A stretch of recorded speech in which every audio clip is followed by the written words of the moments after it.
Hey guys, all right. Been a little bit since I've done a video, just super busy with life and whatnot. But hey, all right. So we hit another all-time high yesterday here. This is SPY, and honestly, I have got to say, I have probably seen this sort of doji rejection pattern play out, gosh, hundreds, maybe thousands of times, just between 1, 5, and 15-minute sort of price action and daily.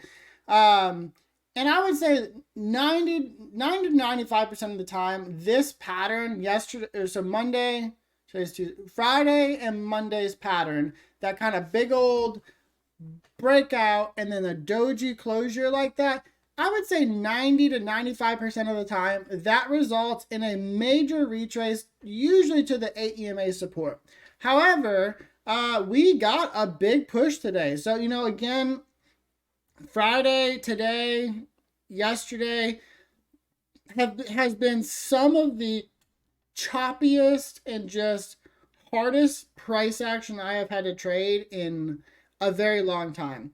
There has been so many failed breakdowns, so many failed breakouts, just overall so much I would just call fake movement. Just, yesterday specifically, there was three major failed breakouts that had probably, I would say, is a 99% breakout rate that failed three times yesterday. And even today, it was the same thing. We had so many failed breakdowns and breakouts. We did end up getting the huge power hour push up, and that kind of turned things really bullish here. But man, this has been some really tough price action. The way I'm reading this here, though, is that we are set for a nice breakout. We're kind of following this. We got two potential channels here. We got the first channel that rejects right here at 45.77. We kind of got three different point touches right here. And then we got our white channel, which has two different point touches, and that gives us a potential upside of about 47.66. So I'm pretty bullish.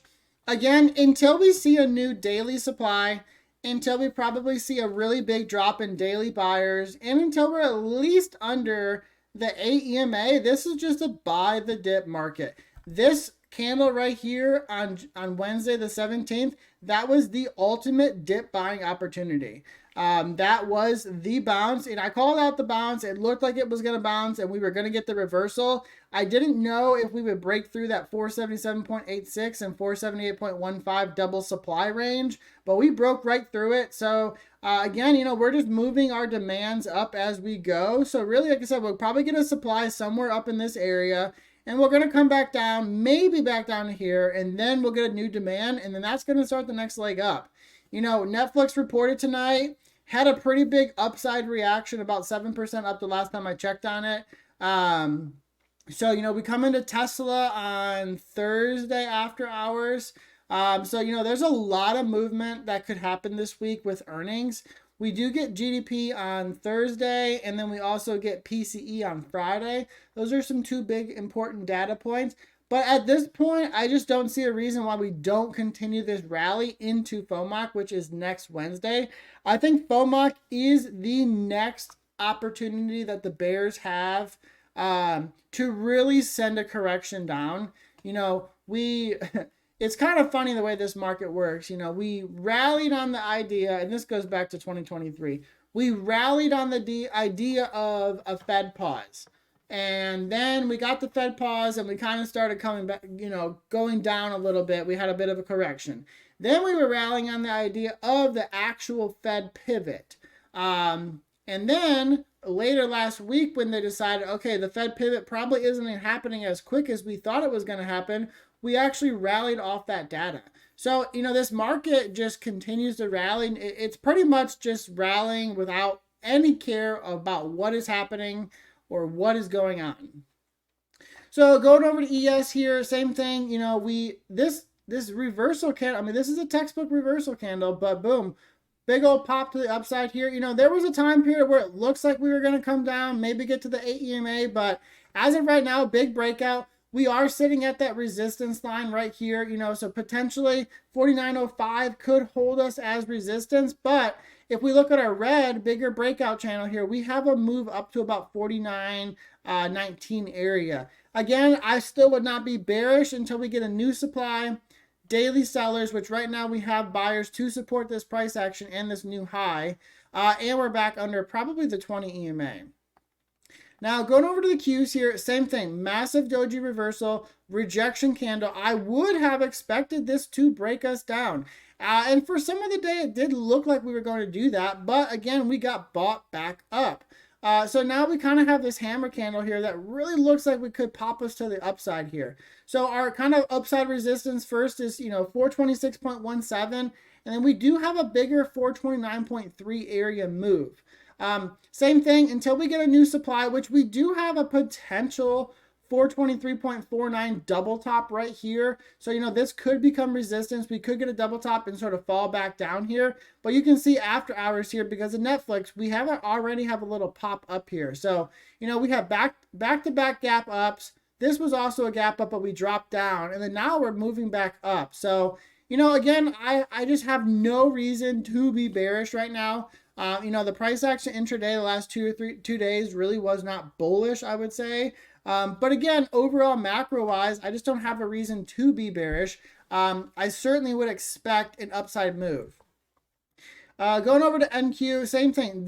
I think this pattern of all 4 charts was the most bearish. We had the huge double bottom, basically 2 uncontested straight rip days. And then boom, we get the double top with the doji candle, and we had buyers slow. So this should have, in my opinion, based on a technical standpoint, could have seen a really large correction down into the 17,300 area. However, we had that weakness. We were trying, but man, the bears just could not sell it off. The last 2 days, every candle on a 5-minute time frame that looked like it was going to see a breakdown just got absolutely ate up. There was just no continuation to the downside. Now, granted, I would say besides end of day today, there was also no continuation to the upside. So kind of seeing that breakout today makes me pretty bullish for overnight, and certainly bullish for tomorrow. Again, with Netflix on a big move up here, we could see potentially 17,630 and as high as maybe 17,750. That's kind of our projected area here. Now going over to the VIX, just want to talk about it real quick. We had put a new supply in right here. I didn't update it just yet, but there we go. New supply at 14.85. So a real major triple supply area here from 14.85 to 15.29. We are seeing a huge drop on the VIX. We're coming into our daily double demand area of 12.08 and 12.43. You can see how many times we have bounced, and last couple times, I would say last 1, 2, 3 times has been very hard bounces to the upside off these levels. So I will be interested to see if we can break lower or not, or we're going to get a hard double bottom pop up. But what I watch more right now is the dollar, and I find that to be more important right now, and I think it trends and is just overall much better and much nicer to trade and kind of understand. So yesterday I was talking, and I did in my written TA, that we were failing to break through 103.5. That is that daily 50 EMA in green resistance. We basically stacked up on it and just couldn't pop through it. However, we had come down and we had this daily doji reversal, double bottom, bounce off the 8 and 50 EMA, which should have popped us to the upside. Now, again, on the dollar, we did get the pop. We came up to the 100 EMA here, couldn't quite get through that.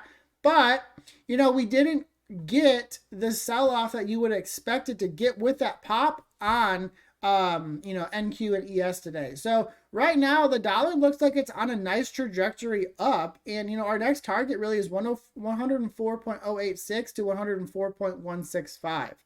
We could come up there, maybe touch it, reject, and start coming back down. But, it's hard to believe, again, that markets are rallying so aggressively without the dollar and 10-year coming down.